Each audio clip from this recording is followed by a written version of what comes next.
नमस्कार, स्वागत है आप सभी का। मैं हूं हिमांशु और आप देख रहे हैं हलचल इंडिया, बेबाक खबर तेज असर। आइए नजर डालते हैं आज की खबरों। युवा राष्ट्रीय लोकदल का मीरापुर विधानसभा सम्मेलन में प्रीतिपाल का सम्मान समारोह किया गया, जहां प्रीतिपाल के परिजनों को सम्मानित किया गया। राष्ट्रीय लोकदल द्वारा आयोजित कार्यक्रम में पहुंचे पैरा ओलंपिक एथलीट प्रीतिपाल के परिजनों को सम्मानित किया गया। मोरना के लव पैराडाइज में राष्ट्रीय युवा लोकदल के मीरापुर विधानसभा सम्मेलन का आयोजन किया गया। कार्यक्रम में पहुंचे एथलीट प्रीतिपाल के पिता अनिल पाल, बहन आकांक्षा व नेहा को युवा लोकदल की ओर से 51,000 रुपए की धनराशि देकर सम्मानित किया गया। लोकदल के सहारनपुर मंडल अध्यक्ष प्रभात तोमर ने कहा कि भारत की बेटियों और युवाओं को प्रीतिपाल से प्रेरणा लेनी चाहिए। प्रीतिपाल ने 2 बार कांस्य पदक जीतकर भारत के इतिहास में एक नया पन्ना जोड़ा है। युवाओं को नशे का त्याग करके मंजिल की ओर कदम बढ़ाना चाहिए। लोकदल महिला प्रकोष्ठ राष्ट्रीय अध्यक्षा मनीषा अहलावत ने कहा कि प्रीति ने प्रदेश के साथ साथ देश का भी नाम रोशन किया है। देश की बेटियां मेहनत के दम पर बहुत आगे जा सकती हैं। उन्होंने कहा कि बहन प्रीतिपाल ने देश और प्रदेश का नाम रोशन किया है। सभी युवाओं को उनसे सीख लेनी चाहिए और अपने देश व प्रदेश का नाम रोशन करना चाहिए। कार्यक्रम में युवा लोकदल के जिला अध्यक्ष गज्जू पठान, मीरापुर विधानसभा अध्यक्ष डॉक्टर अमित ठाकरान, रमा नागर, सुधीर भारती, राम निवास पाल, दीपक नागर, भावना यादव, आसिफ चौधरी, शाह आलम, महक सिंह, विनोद, अस्मित चौधरी, सिबली व सैकड़ों कार्यकर्ता मौजूद रहे। प्रोग्राम तो सिर्फ युवा राष्ट्रीय लोकदल की तरफ से जो प्रीतिपाल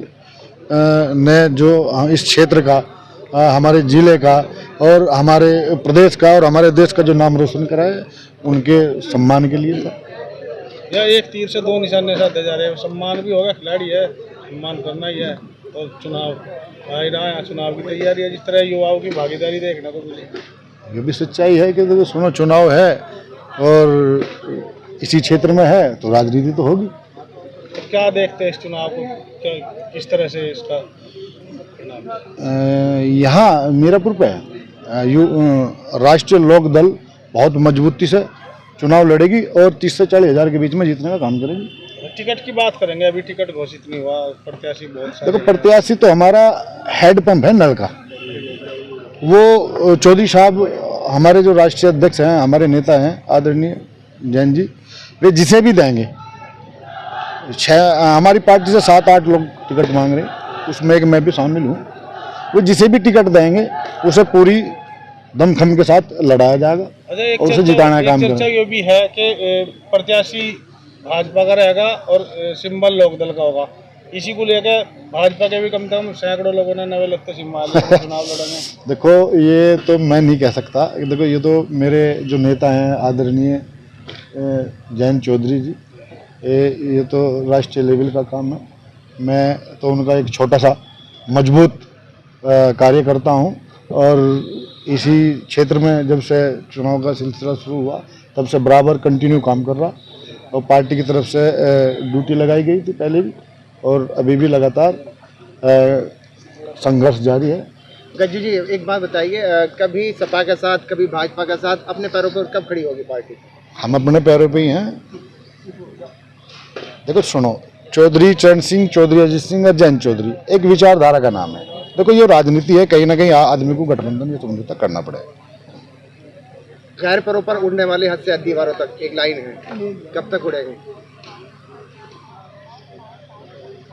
नहीं, गैर कहाँ है भाई? देखो, राष्ट्रीय लोकदल अब हमारा गठबंधन एनडीए के साथ है, तो दो परिवार थे, एक साथ मिलकर काम कर रहे हैं। गैर कहाँ रह गए? जिस तरह मुस्लिम मतदाताओं की बात करें कि पिछले चुनाव में पूरी तरह से राष्ट्रीय लोकदल और समाजवादी पार्टी गठबंधन में गया था, तो मुस्लिम अब भी समाजवादी पार्टी से दूर नहीं भाग रहा। राष्ट्रीय लोकदल का बीजेपी के साथ गठबंधन, देखो तो यहाँ मतलब राष्ट्रीय लोकदल से 2 मुस्लिम जाता दिखाई दे रहा। इस प्रोग्राम में अभी तुमने देखा होगा लगभग 40 से 50% मुसलमान थे। आप अभी भी खड़े हैं मेरे चारों तरफ, ये चौधरी साहब हैं, ये शाह आलम जी हैं, ये हैं। तो सुनो, ये युवा राष्ट्रीय लोकदल के साथ पहले भी मुस्लिम समाज खड़ा था। मेरे हिसाब से आज भी बहुत मजबूती के साथ खड़ा, क्योंकि मैंने पहले भी बताया था अभी कि चौधरी चरण सिंह और चौधरी अजीत सिंह और जैन चौधरी एक विचारधारा का नाम है। एनडीए के साथ हमारा गठबंधन है, वे हमारे बराबर के साथी हैं। बाकी विचारधारा तो हमारी देखो चौधरी चरण सिंह वाली है। देखिए, मैंने पहले अभी कहा कि जो प्रीति ने किया है, देश का मान बढ़ाया, 1 बार नहीं 2 बार, तो उसके लिए एक तो सबसे पहले परिवार को और समाज को आभार होना चाहिए कि उन्होंने एक बेटी को बढ़ावा दिया और उस मुकाम तक पहुंचाया। और देश की तरफ से हमारे युवा लोकदल की तरफ से एक सम्मान समारोह किया गया, जो बहुत ही अच्छी पहल है, सराहनीय है। इससे हौसला बढ़ता है, बच्चियों का करना चाहिए।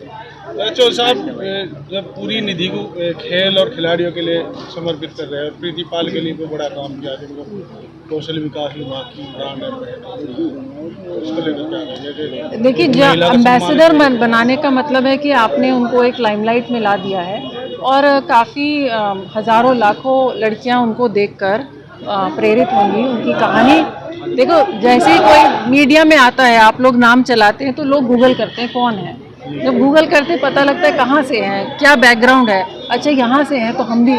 अभी मैं उनकी जो बड़ी बहन है उनसे पूछ रही थी कैसे शुरुआत हुई, तो शुरुआत बहुत मामूली होती है, लेकिन ये होता है कि कहीं मौका मिल जाता है, अवसर मिलता है, संसाधन मिलते हैं, तब आगे बढ़ते हैं। ये भी एक स्टेडियम मेरठ में है, तो कितने लोग यहाँ से मेरठ जा पाएंगे। तो हमारे जो माननीय मंत्री जी हैं जयंत चौधरी जी, उनका जब वो राज्यसभा में थे तब भी यही पहल थी। मुजफ्फरनगर के सावटू में उन्होंने एक स्टेडियम के लिए निधि दी और अभी तमाम जगह यही काम चल रहा है कि किसी तरह युवा को खेल में लाया जाए।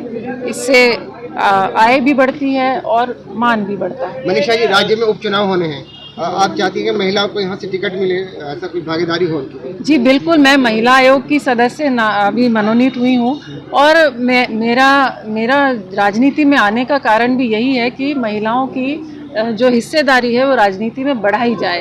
अगर तो प्रीति पाल जी को टिकट दे दिया जाए? हाँ, बिल्कुल दिया जाए, क्यों नहीं दिया जाए। ये तो अब हमारे नेताओं का निर्णय है, लेकिन प्रीति पाल जी से भी तो आप पूछिए क्या वो राजनीति में आना चाहती हैं। अच्छा, जिस तरह उपचुनाव है, आप पूरा फोकस राष्ट्रीय लोकदल का मीरापुर सीट पे है, तो क्या लगता है इस बार क्या परिणाम? देखिए, पार्टी का फोकस हर उस सीट पे होगा जहां से हम उपचुनाव लड़ेंगे, लेकिन मीरापुर में क्योंकि हमारे चंदन चौहान जी ने खाली करी है ये सीट, वो सांसद बन चुके हैं, तो इसलिए क्योंकि पार्टी पहले से यहाँ मजबूत है तो आप यहाँ पे ज़्यादा फोकस देखेंगे। जाहिर है बहुत अच्छा लगा है, बढ़िया लगा है, बहुत ठीक है।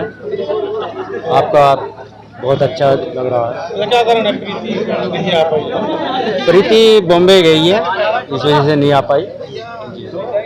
क्या प्रीति जी का राजनीति में आने का कोई नहीं सर, नहीं ऐसे कोई उसको पॉलिटिक्स में बिल्कुल भी पॉलिटिक्स इंटरेस्ट में नहीं कोई है, ऐसी हम कोई चाहते चीज़ भी नहीं नहीं है कि है, वो और नहीं हम चाहते हैं कि पॉलिटिक्स में आए।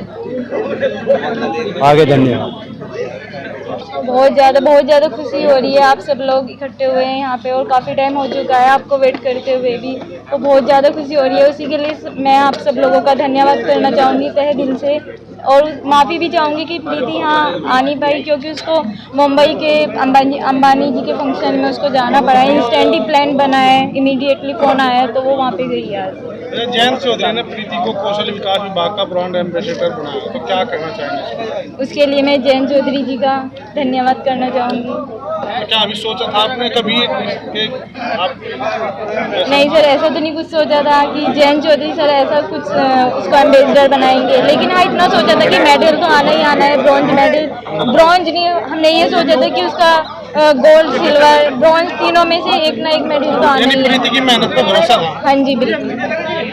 वक्त हो चला है आपसे विदा लेने का। कल फिर होंगे हाजिर कुछ नई और ताज़ा खबरों के साथ। तब तक के लिए दीजिए हमें इजाजत। नमस्कार। हमारे YouTube और Facebook चैनल को फॉलो और सब्सक्राइब करना ना भूलें।